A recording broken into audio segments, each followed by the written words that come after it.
A literatura, em seus diversos formatos, é uma forma diversa de se comunicar com o mundo. E hoje, não faltam formatos diferentes. Vem comigo que a nossa viagem literária está começando. O Literato está no ar.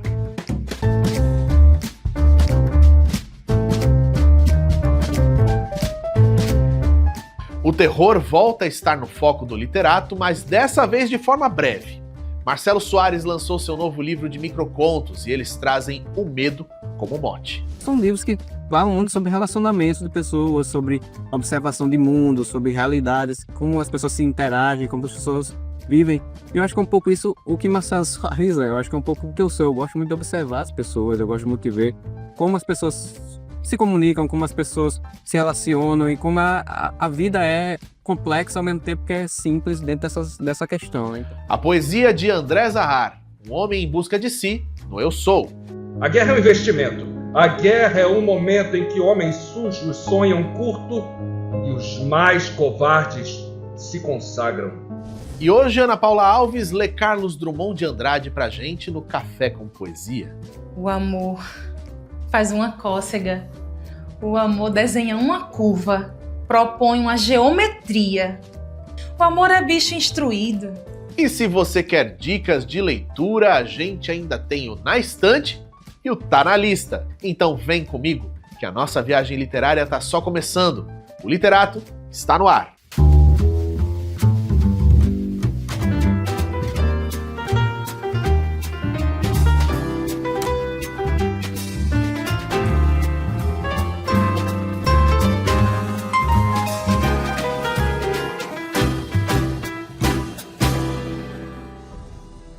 Café. Marcos pegou a garrafa, encheu a xícara até a borda e colocou-a em cima da mesa. Sentou na outra ponta e olhou o relógio preso na parede da cozinha. Faltavam 30 segundos para as 18 horas. Colocou a perna esquerda em cima da direita e a mão no queixo. O cansaço dos compromissos do dia tornava o sono um companheiro forte. Mesmo assim, não desistiu dela. O ar ficou frio quando os ponteiros do relógio se encontraram no 12. A mão sem vida segurou a alça da xícara e a levou até a boca, que não sentiria o sabor do líquido escuro. Boa noite, meu amor. Marcos sorriu para a figura fantasmagórica da esposa. Esse é Café, um dos microcontos escritos por Marcelo Soares e presente em sua nova coletânea Microabismos. Marcado pelo terror, esse novo trabalho do escritor é o segundo com microcontos. A gente foi conversar com ele para saber um pouco mais sobre esse projeto e outros livros.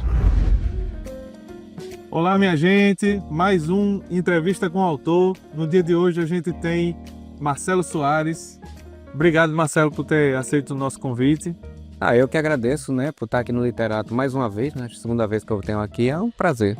Vamos conversar um pouquinho. O maior espetáculo da Terra, Microabismos, Grãos de Areia e Microamores. Me diga aí, quem é Marcelo Soares dentro desses livros?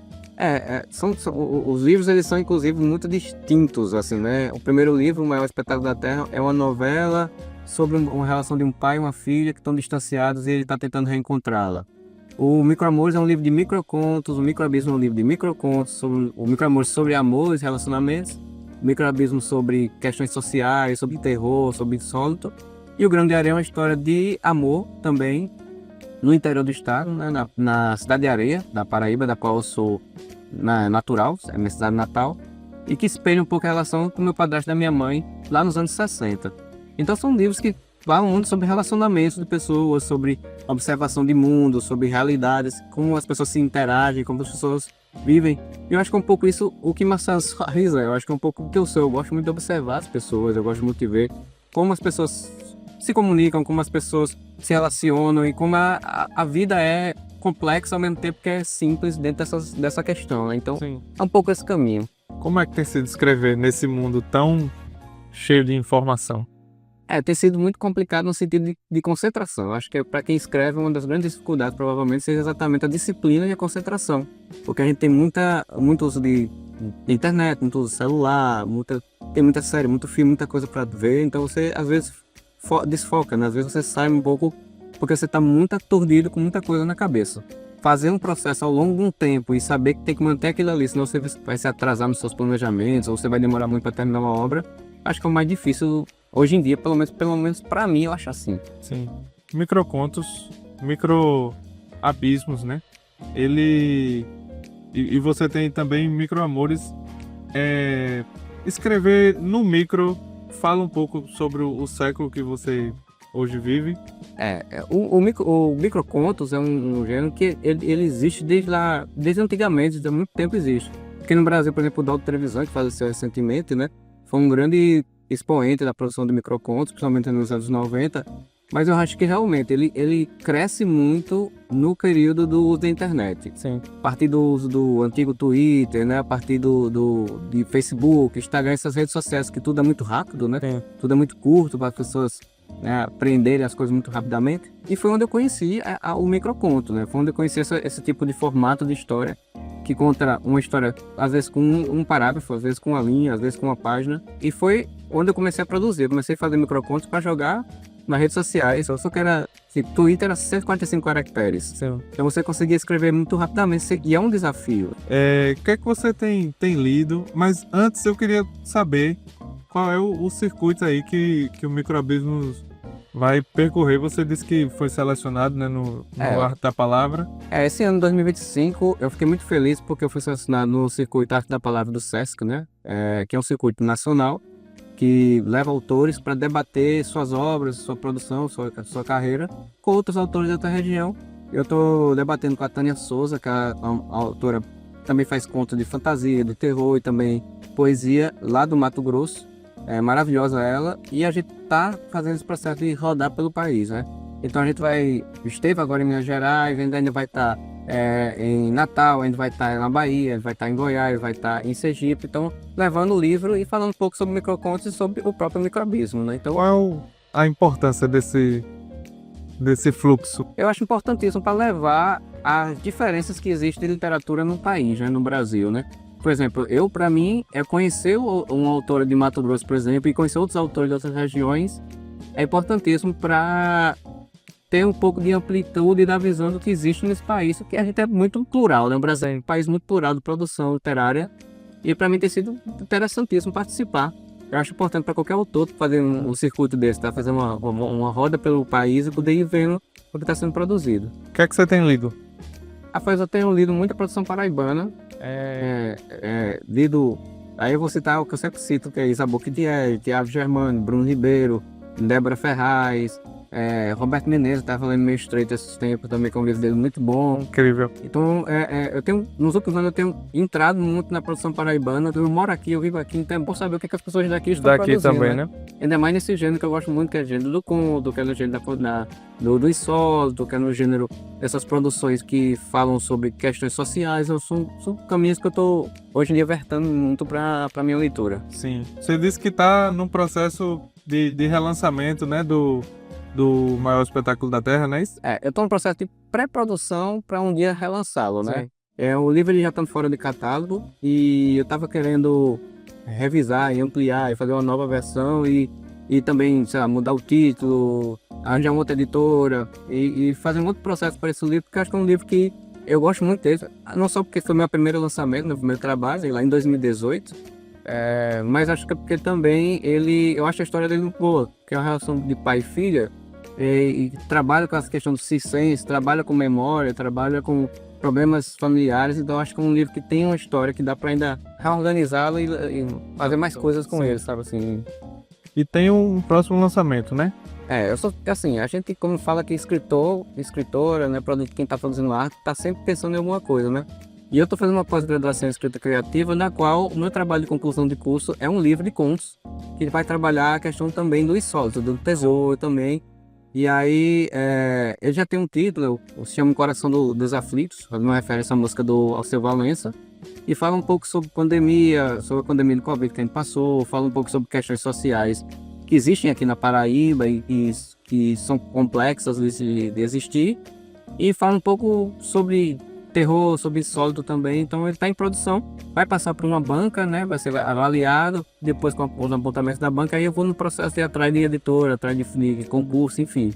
E tem o coletivo Lampejo, né? Sim, eu participo do coletivo Lampejo de Escrita Criativa, que é um coletivo que se formou aí, vai fazer faz aí um ano mais ou menos para aqui em João Pessoa, que vem advém exatamente a pós-graduação da qual eu participo. E a gente tem se reunido uma vez por mês, tem discutido a produção um do outro, tem feito exercícios de produção literária. Inclusive, a gente teve uma grande felicidade que recentemente a gente escreveu um livro do coletivo, com vários autores escrevendo, com a temática da maternidade, trabalhando em solo, trabalhando também a questões sociais, a vivência de pessoas da região da Paraíba, e foi selecionado pela editora Urutau, num edital específico sobre maternidade. Então a gente está muito feliz que esse ano deve estar saindo esse livro, vai ter pré-venda, processo de financiamento coletivo, enfim. Vai ser uma felicidade que a gente já está aí com um ano de história, já fazendo uma produção na seleção nacional. Então, tem sido muito bom participar de coletivos. Eu acho que quem puder participar de coletivos literários é importantíssimo, porque ajuda muito você se abrir também para o mundo, assim. Você também participa do Birita, né? Eu também, dentro dessa questão de fazer coletivo, eu estou no Birita Poética, que é um coletivo de poesia, né? Produção poética que a gente faz no último dia do mês, no último domingo de cada mês. A gente se reúne no local aqui de João Pessoa, geralmente lá no Centro Histórico, e faz exercício de poesia, leva poesias já feitas, faz exercício na hora, faz declamação. Tem sido muito bom, inclusive porque poesia é uma coisa que eu nunca tinha mexido muito. Então, desde o ano passado eu estou nesse coletivo, então tem me incentivado muito a produzir, a pensar poesia também. E fazer poesia é interessante porque trabalha muito com o sensível da gente, né? Sim. A gente passa a ter um pouco mais sensibilidade para as coisas quando está fazendo produção de poesia. Então tem sido muito interessante, muito bom participar do Birita Poética. Falando agora de sensibilidade, eu queria que você deixasse um recado para a gente fechar nossa conversa aqui. Se deixasse, a gente ia conversando até umas horas. Mas eu queria que você deixasse um recado para o mundo que você vive hoje e para o mundo que você quer. Olha, o mundo que a gente vive hoje é muito complicado, porque tem vários problemas acontecendo ao mesmo tempo, né? Então, eu acho que um recado que a gente pode dizer é que produza arte, porque a arte, independente do mundo que você está, ela também pode ser resistência, ela também pode ser luta. E eu penso muito isso, minha arte e minha produção pensa muito nesse sentido, de que a gente tem que resistir para as problemáticas que esse mundo traz, né, e que a sociedade traz. Produzir arte, eu acho que é um bom caminho para isso, né? Um bom caminho para você tentar fazer com que o mundo mude, né? Então é isso, produzam arte, façam arte, que é o mais importante. É isso, minha gente. Obrigado, Marcelo. Eu que agradeço. Vamos embora, literato. Carlos deixou a casa correndo. Seria despedido se atrasasse mais uma vez ao trabalho. Tinha negado a cerveja depois da faculdade, deixou o celular de lado para dormir mais cedo e, mesmo assim, passou do horário. Trombou no senhor de bengala na saída do prédio, derrubou o café de uma moça no caminho e chegou à esquina, bem a tempo de ver seu ônibus parar. Atravessou a rua e, quando alcançou o outro lado, ouviu o som da batida atrás dele. Virou o rosto acompanhando os curiosos e encarou seu corpo deformado e ensanguentado caído no asfalto. Carlos ficou estático, em pé na calçada. Seguia atrasado. Microabismos. Marcelo Soares. Olha só, quem conversa com a gente daqui a pouquinho é André Zahar, escritor e poeta. Daqui a pouco, não sai daí.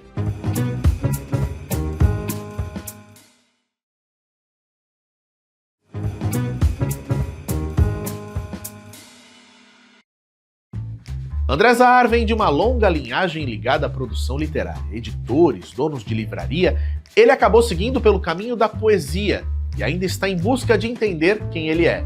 Conheça um pouco mais sobre esse novo escritor no Eu Sou.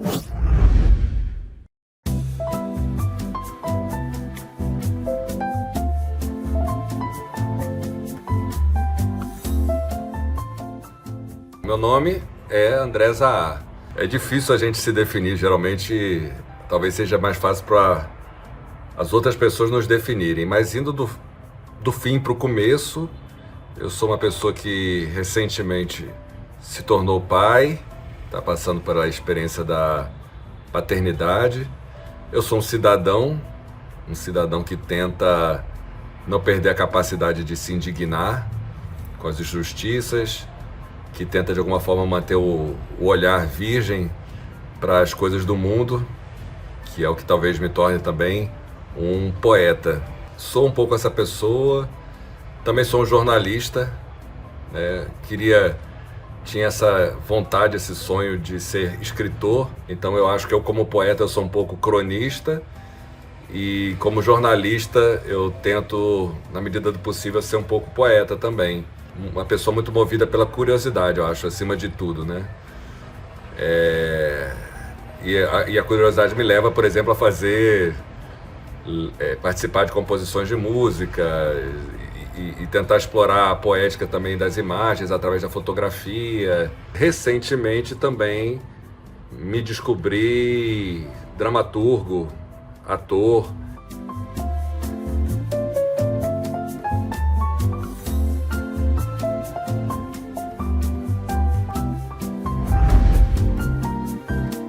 A literatura surgiu na minha vida antes de eu nascer. A minha família, a família Zahar, ela criou uma editora no Rio de Janeiro, que é a minha cidade de origem, e também tinha uma livraria no centro do Rio. Então, isso sempre fez parte da minha vida, né? Esse convívio. Eu tenho uma casa com bastante livro, meu pai lê muito, meu avô, minha mãe. Então, eu sempre fui criado numa casa com bastante livros. Sempre tive esse estímulo, sempre ganhava de presente livros, e na adolescência isso se tornou mais presente ainda. Foi um momento que eu acho que eu era um adolescente um pouco deslocado, e através dos livros era outros mundos que se abriam, né? A possibilidade de acessar outras sensibilidades através do livro e imaginar e viajar, né? E no colégio também, né? As aulas de português, de literatura, me apresentaram poetas que também foram me sensibilizando, né? Desenvolvendo a sensibilidade para a poesia. Primeiro, talvez meu processo de escrita seja autodidata, mas veio muito dos encontros que eu fui tendo, né? Que sempre agregava alguma coisa. Então, se eu encontrava um amigo que é músico, eu queria entender como é que a palavra dialogava com a música, como é que a poesia podia encontrar, né, a música. Se um amigo meu é artista plástico, aí eu pensava sobre essa informação da palavra gráfica, da tipografia, da mancha no papel, dos silêncios, né? E assim sucessivamente. E através do jornalismo, eu também fui tendo experiências que me agregavam elementos para a produção poética. Esse último livro, Todas as Palavras Feitas da Terra, foi dessa forma. Se eu estou fazendo um outro projeto, como o teatro, aí é uma coisa de pesquisa. Então eu vou lá, vou buscar as referências, vou fazer fichamento, vou até chegar na palavra, na construção do personagem, da cena. Então, cada obra, eu acho que ela tem a sua própria história, né? Eu tenho muito vivo na memória o dia que eu li o Poema Sujo, do Ferreira Goulart, uma tarde, e parece que quando eu li aquele livro assim, aquilo ali mudou imediatamente a percepção do dia que eu estava vivendo, da vida que eu estava levando. E a poesia tem essa força. Então, Ferreira Goulart foi uma grande referência. Eu tinha uma antologia poética dele. Gosto muito dessa coisa da política, mas a política vivida, né? A política não vista com distanciamento. Não é um panfleto, mas é alguém que está quase que militando através da poesia, entendendo a poesia também como uma arma de transformação social. Uma outra referência, que foi esse poeta aqui pernambucano, Miró, falecido aqui recentemente, um poeta marginal, periférico, que faz a poesia também uma crônica social. Quando eu estava vendo Miró, e eu acho que é uma referência para toda a nossa geração, ele era quase como você está vivenciando um acontecimento histórico, de estar vivendo no mesmo tempo e no mesmo lugar que aquela pessoa. E eu tive a oportunidade de entrevistá-lo, de trocar ideia algumas vezes, e ele influenciou muita gente, né? Como Luna Vitrolira também, que é uma grande poeta aqui pernambucana, contemporânea, Belpuan, até André Cordeiro, né? Que é um grande amigo, parceiro também. Ele foi um mestre, eu acho, de muita gente. E, enfim, trouxe outras referências aqui, né? Ó, Augusto dos Anjos. Esse livro aqui, Eu, do Augusto dos Anjos, é outro livro, assim, inacreditável, assim, né? Que você lê como é que a pessoa consegue chegar nesse nível de profundidade, de intensidade, de sentimento e traduzir aquilo em palavras tão perfeitas, né? Mas também João Cabral, Cão Sem Plumas, grande poeta também, Bukowski, que está aqui, e outros, né? Fernando Pessoa. Além da literatura, existem os poetas que estão fazendo rap, né? Então tem referência, não dá para negar também que Gustavo Black Alien, Benegão, existem muitos poetas no rap hoje em dia, né? Então eu também escuto rap de vez em quando, né? Mas esses são da minha geração e outros mais McAllister, outros mais contemporâneos também abastecem a nossa percepção poética. A minha primeira obra, por incrível que pareça, que eu lancei ainda no Rio de Janeiro, é essa aqui. É um cordel, A Praga da Corrupção. Sempre fui encantado pela cultura, né, do Nordeste. Minha mãe é alagoana, então, com uma certa forma, uma homenagem, eu fiz esse livro. Em parceria com Gilberto Santa Cruz, que é um poeta de Campina Grande. O meu segundo livro, também já pouco antes de eu sair do Rio, é esse aqui, Mafuá, Autoajuda para Mamutes. Isso aqui é um protótipo. O livro final ele tem um outro formato, mas foi um livro que eu fiz em parceria com um artista plástico, Léo Salles, grande amigo. Então ele traz poemas, que os poemas também têm uma mancha gráfica, né, algo assim, e ilustrações. Mas o livro mais recente é esse daqui, Todas as Palavras Feitas da Terra. Esse livro é de 2021, foi todo feito a carvão. Todo ele, eu achei que a informação da caligrafia, ela também deveria estar no livro, né? A caligrafia, ela traz informação também, então eu quis fazer ele dessa forma. Esse livro eu acho que deve estar disponível na Amazon ou no site da editora, Chiado Books. Qualquer dificuldade também para encontrá-lo, mande um inbox, mande um direct nas redes sociais, que a gente manda, né? Enfim, a gente não tem problema nenhum. A gente envia para qualquer lugar do país. Vamos tentar construir boas relações com as pessoas. Vamos tentar cultivar os bons sentimentos uns com os outros. E, se possível, criar, fazer poesia, manifestar e expressar o que a gente tem dentro da gente, que é capaz de alimentar um pouco o espírito das outras pessoas. A guerra é uma festa. A guerra é uma indústria. Um trabalho como qualquer outro. A guerra é uma festa em que se serve o convidado. A guerra é uma indústria, um ramo do mercado, um trabalho como qualquer outro. A guerra é uma caçada em que um homem caça outro para engordar abutres. A guerra é um investimento. A guerra é um momento em que homens sujos sonham curto e os mais covardes se consagram. No terceiro mundo é comandada por tiranos, que acima de tudo odeiam o seu próprio povo. Nos querem escravos? Em outros cantos, carne humana se rasga por Deus, democracia, direitos humanos.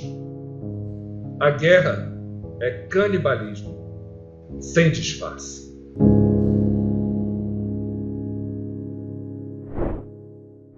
Tá querendo boas dicas de leitura para essa semana? Veja aí o que é que tá na estante da Livraria União.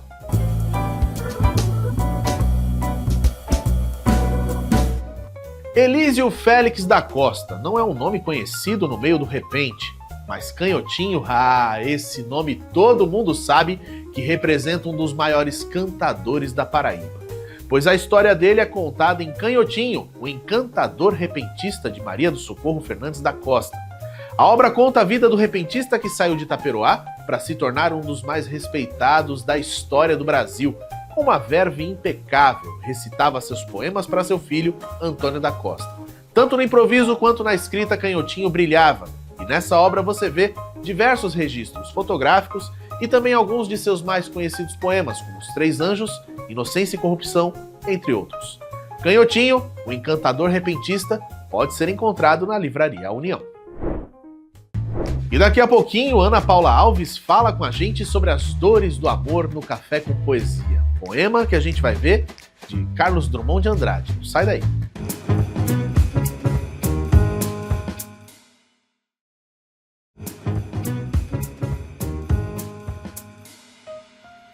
Ana Paula Alves redescobriu a paixão pelos palcos depois de adulta e traz hoje para nós O Amor Bate na Porta, de Carlos Drummond de Andrade. E quando os dentes não mordem? E quando os braços não prendem? O amor faz uma cócega. O amor desenha uma curva, propõe uma geometria. O amor é bicho instruído. O amor pulou o muro. O amor subiu numa árvore. Em tempo de se estrepar, o amor se estrepou. Daqui eu vejo o sangue que corre do corpo andrógeno. Essa ferida, meu bem, às vezes não sara nunca e às vezes sará amanhã. Daqui eu vejo o amor irritado, desapontado, mas também eu vejo outras coisas. Beijos que se beijam, mãos que conversam e viajam sem mapa. Mas também vejo outras coisas que eu não ouso compreender. Eu comecei a fazer teatro na escola e fui tentando fazer, mas aos 14 anos, 13 anos, disse, não, tem que estudar, vou trabalhar, estudar, vou fazer outra coisa. Só que esse sonho, essa vontade nunca morreu dentro de mim. Quem é artista, nem que seja fazendo qualquer coisinha, uma arte, uma pintura, um tricô, é uma coisa que está dentro de você.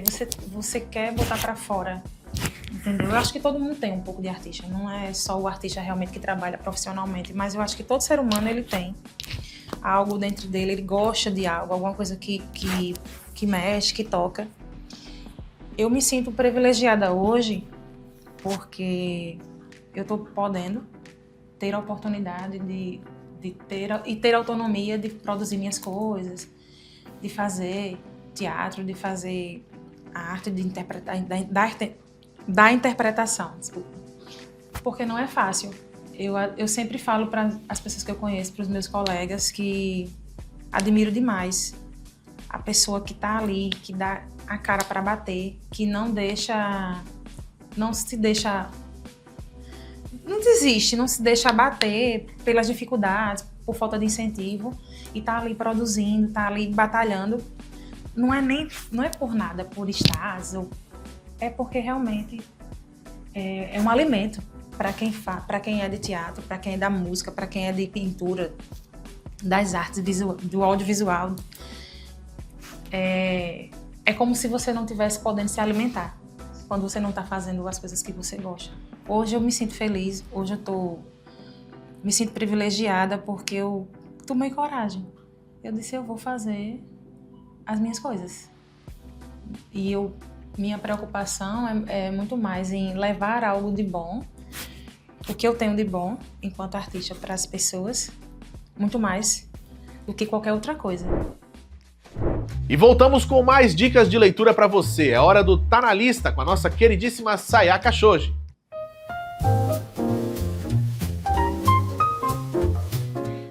João, oi pessoal, pois é, estamos de volta com mais um Tá na Lista aqui no nosso Literato e é claro que hoje a gente está trazendo várias sugestões de leitura para o pessoal de casa. Então já vamos começar chamando a nossa leitora Cecília Chá, que é atriz e também poeta, viu? E tá trazendo uma sugestão assim imperdível, tenho certeza que vocês vão amar, olha só.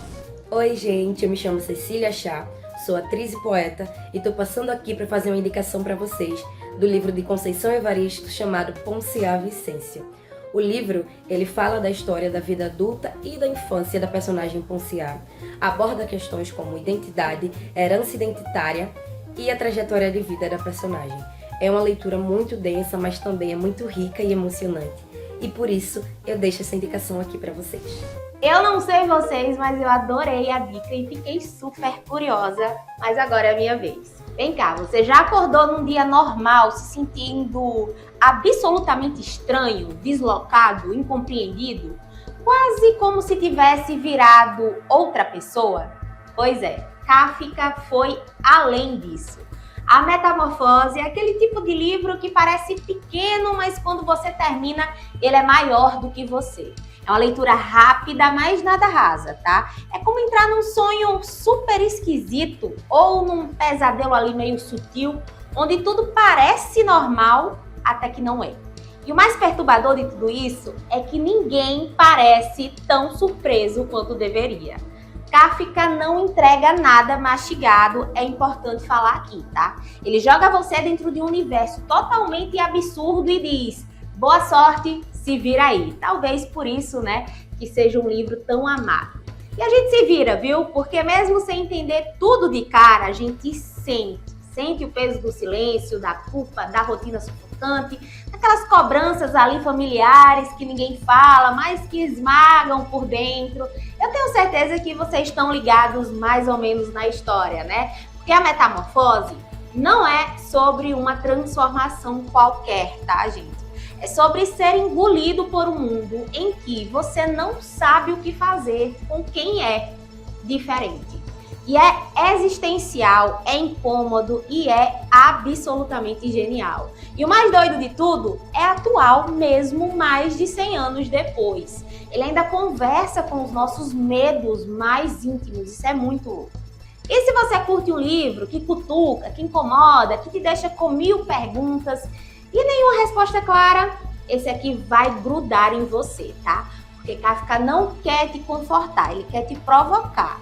E a Metamorfose é aquele clássico moderno. Como todo clássico de verdade, ele te transforma também. É por isso até que a resenha hoje foi meio diferente, para te deixar com um gostinho de ler ou reler essa história, que eu tenho certeza que você já conhece.